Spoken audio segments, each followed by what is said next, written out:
Welcome to B A Karikar YouTube channel. आप सभी का स्वागत है आपके अपने यूट्यूब चैनल बीए करिकर में। मैं शिवम शुक्ला आप सभी दोस्तों का हार्दिक स्वागत करता हूं। तो फ्रेंड्स, आज के वीडियो में हम देखेंगे कि स्वास्थ्य शिक्षा चैप्टर से कितने प्रश्न आपके इंपॉर्टेंट बनते हैं। ज़्यादा प्रश्न नहीं बनेंगे इससे, तो इससे कुछ ही प्रश्न बनते हैं, क्योंकि जो भी स्वास्थ्य शिक्षा एक है और एक आपने अभी पढ़ा 8वां चैप्टर आप स्वास्थ्य की अवधारणा, तो इन दोनों से मिला करके ज़्यादा प्रश्न नहीं, लेकिन हाँ, जितने भी प्रश्न पूछे जाते हैं बड़े ही महत्वपूर्ण प्रश्न होते हैं। ठीक है, तो आइए हम बात करेंगे आज की वीडियो में किसके बारे में, तो स्वास्थ्य शिक्षा के बारे में बात करेंगे और जानेंगे कि स्वास्थ्य शिक्षा होती क्या है और स्वास्थ्य शिक्षा से संबंधित जो है विचार दिए हैं थॉमस वुड ने। और थॉमस वुड का विचार भी जानेंगे कि थॉमस वुड ने क्या कहा है। तो थॉमस वुड, मॉन्टेस्क्यू, इन सभी ने विचार दिए हैं और कहा है। तो थॉमस वुड अभी हम क्वेश्चन में ही इनको रखे हैं, क्वेश्चन अभी देखेंगे तो बताएंगे आपको। ठीक, तो ये लेक्चर है बीए प्रथम वर्ष वालों के लिए, मतलब प्रथम वर्ष वालों के लिए, यानी बीए फर्स्ट ईयर वालों के लिए। पेपर 1 है गृह विज्ञान होम साइंस इकाई 2 अध्याय 9।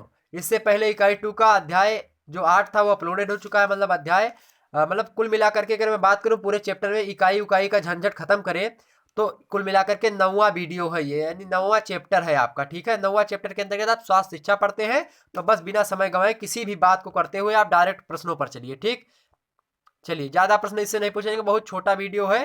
ठीक है, बस इसी को आपको देखना है, तो इससे बिल्कुल ज्यादा प्रश्न नहीं पूछे जाएंगे। देखिए, तो यहाँ पे पहला प्रश्न आपको दिख रहा होगा मोटे मोटे अक्षरों में मित्रों, कि स्वास्थ्य शिक्षा उन अनुभवों का योग होता है जो व्यक्ति, समुदाय व जाति की स्वास्थ्य संबंधी आदतों, अभिवृत्तियों तथा ज्ञान को क्या करता है, प्रभावित करता है। यह विचार किसका है? यह विचार स्वास्थ्य शिक्षा के बारे में दिया।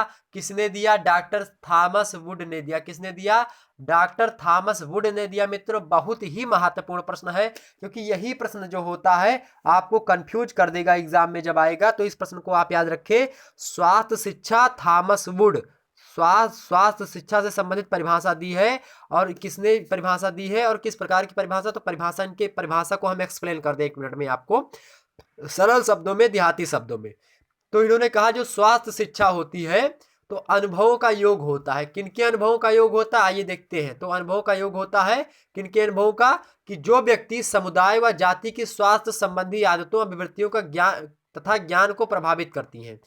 तो व्यक्ति क्या होता है? जो व्यक्ति समुदाय व जाति की, तो समुदाय है कोई या फिर कोई जाति है, और कोई व्यक्ति है वो क्या करता है, जो समुदाय की समुदाय या जाति है उनके स्वास्थ्य संबंधी आदतों को क्या और अभिवृत्तियों को क्या करता है, अपने ज्ञान से क्या करता है, या फिर उनके ज्ञान को क्या करता है, प्रभावित कर देता है। तो अपने ज्ञान से उनके ज्ञान को प्रभावित करे या अपने स्वास्थ्य से उनके स्वास्थ्य को प्रभावित कर दे।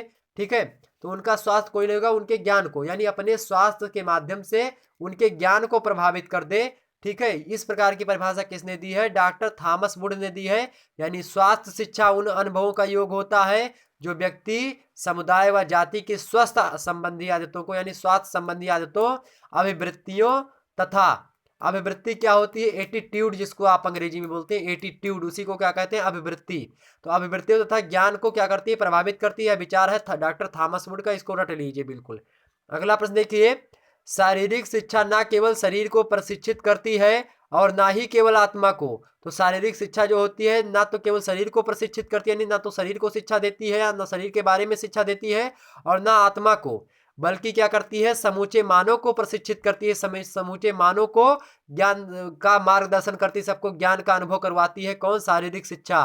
तो शारीरिक शिक्षा केवल शरीर से संबंधित नहीं है, शारीरिक शिक्षा पूरे समूचे जीवन को मतलब प्रभावित करती है, समूचे जीवन से संबंधित है, समूचे जीवन को प्रशिक्षित करती है। यह कथन कहा है मॉन्टेस्क्यू महोदय ने। किसने कहा? मॉन्टेस्क्यू महोदय ने। तो मॉन्टेस्क्यू मतलब मॉन्टेस्क्यू के अनुसार जो शारीरिक शिक्षा या स्वास्थ्य शिक्षा होती है वो केवल शरीर को प्रशिक्षित नहीं करती है, न केवल आत्मा को करती है, बल्कि ये पूरे के पूरे शरीर को ही प्रशिक्षित करती है, पूरे मानव को ही प्रशिक्षित करती है। ठीक है, इस बात को ध्यान रखेंगे। किसने कहा? मॉन्टेस्क्यू ने कहा। अगला प्रश्न देखिए, स्वास्थ्य शिक्षा एवं शारीरिक शिक्षा में प्रमुख उद्देश्य क्या होता है? तो स्वास्थ्य शिक्षा एवं शारीरिक शिक्षा में प्रमुख उद्देश्य क्या होता है दोनों का?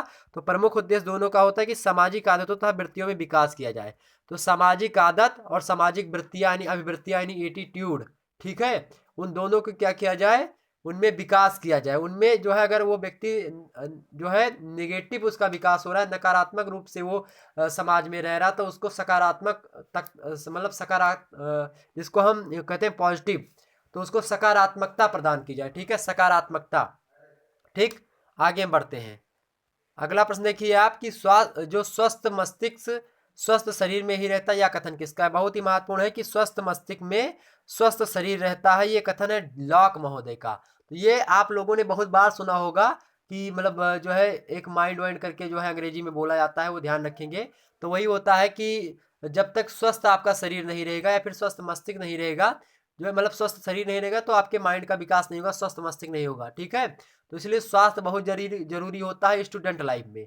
स्टूडेंट लाइफ में स्वास्थ्य बहुत जरूरी है। ऐसा नहीं कि आप पढ़ाई कर रहे हैं तो पढ़ाई के पीछे एकदम से पागल हो जाएं, जो है खाना पानी ही बंद कर दे खाना, ऐसा बिल्कुल भी नहीं है। आप खाना पानी खूब दबा के खाइए, बस ये खाना खाने के बाद लेटिएगा मत, नहीं नींद आ जाएगी। ठीक, तो खाना खाने के बाद में आपको क्या करना है? मुंह धुलना, अच्छे तरीके से मंजन करना है। ध्यान रखेंगे सुबह उठने मतलब खाने से पहले यानी उठने के बाद में क्या करना है आपको? मॉर्निंग में उठे तब जो है मंजन करेंगे। उसके बाद में ये खाना वाना खा के सोने से पहले, तो उसके बाद में जाकर के मंजन करेंगे। ठीक है, तो ताजगी बने रहेगी शरीर में। ठीक, ताजगी बनी रहेगी, जिससे नींद अच्छी खुलेगी, नींद अच्छी आएगी। ठीक, तो स्वस्थ मस्तिष्क स्वस्थ शरीर में ही रहता, ये कथन है लॉक का। ठीक है, अगला प्रश्न है कि हे स्वास्थ्य, तुम अमीरों के लिए वरदान हो, गरीबों के लिए धनिक हो, जो कोई भी इसे बहुत कम पैसे में खरीद सकता है और इसके बिना संसार में कोई भी व्यक्ति मनोरंजन नहीं कर सकता। उपरोक्त कथन किसका है? तो बेन जॉनसन का है। ये कथन बड़े ही फेमस जो है ये विद्वान है जॉन बेंसन, और इनका कथनाम है स्वास्थ्य के बारे में। कहते हैं कि हे स्वास्थ्य, तुम अमीरों के लिए वरदान हो, मतलब स्वास्थ्य जो होता है अमीरों के लिए वरदान होता है क्योंकि उनके पास अच्छा होता है स्वास्थ्य।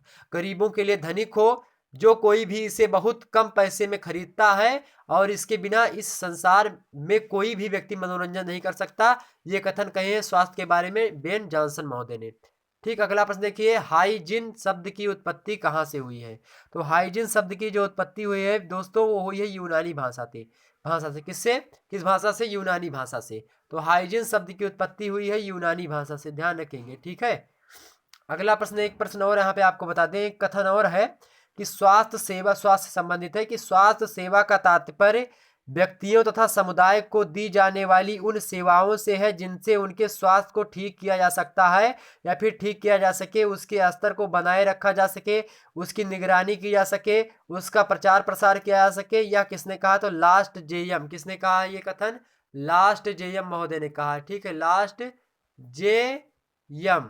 लास्ट जेएम महोदय का क्या कथन है? इन्होंने कहा कि स्वास्थ्य सेवा का तात्पर्य होता है व्यक्तियों तथा समुदायों को दी जाने वाली उन सेवाओं से होता है जिनसे क्या होता है? उनके स्वास्थ्य को ठीक किया जा सके, व्यक्ति और समुदाय के मतलब समुदाय में जितने भी लोग रह रहे हो, तो पूरे मानव जाति का कल्याण हो सके, उनके स्तर को बनाए रख सके, मतलब उनका जो स्वास्थ्य स्तर है उसको बनाए रख सकते, जीवन स्तर सही से चल सके, उनकी निगरानी कर सके हम और उनका प्रसार कर सके। ठीक, तो ये कथन कहा किसने कहा है? लास्ट जेएम महोदय ने कहा। ठीक, ध्यान रखेंगे इतनी बात। तो इतने ही प्रश्न इससे इंपॉर्टेंट थे, तो इन सभी का स्क्रीनशॉट ले लेंगे फटाफट आप लोग। ठीक, चलिए फिर मिलते हैं अगले वीडियो में हम, तब तक के लिए जय हिंद जय भारत। और अगले वीडियो में हम जानेंगे कि प्रतिरक्षा क्या होती है। प्रतिरक्षा में आप देखेंगे जो शिशु को पोलियो का टीका लगाया जाता है वो किस माह में लगाया जाता है, इस बात की जानकारी आपको देंगे। साथ ही साथ ये भी देखेंगे कि प्रथम माह में बच्चे को कौन सा टीका लगाना चाहिए। तो प्रथम माह में जन्म से 1 महीना बीतने में तक के समय में आपको कौन सा टीका बच्चे को लगाना चाहिए? तो तपेदिक का टीका लगाना चाहिए। ये बातें हम करेंगे अगली वीडियो में। ठीक है, वैक्सीन पोलियो का वैक्सीन का आविष्कार कब हुआ था? 1957 ईस्वी में। किस में हुआ था? 1957 ईस्वी में। 1857 में क्रांति हुई, स्वतंत्रता आंदोलन हुआ, उसके बाद में क्या हुआ है? 100 साल बाद क्या आ गया? पोलियो का वैक्सीन आ गया क्रांति के कारण। ठीक, तो इस बात को ध्यान रखेंगे। चलिए, हालांकि क्रांति हुई वो मैं याद करने के लिए बता रहा हूँ, उसको आप लोग दिल पे मत लीजिएगा, क्योंकि 1857 क्रांति जो है बहुत बड़ी क्रांति स्वतंत्रता आंदोलन था, लेकिन विदेशी जो इतिहासकार हैं वो नहीं मानते हैं, हालांकि उनकी बात है। चलिए फिर मिलते हैं हम अगले वीडियो में, तब तक के लिए जय हिंद जय भारत।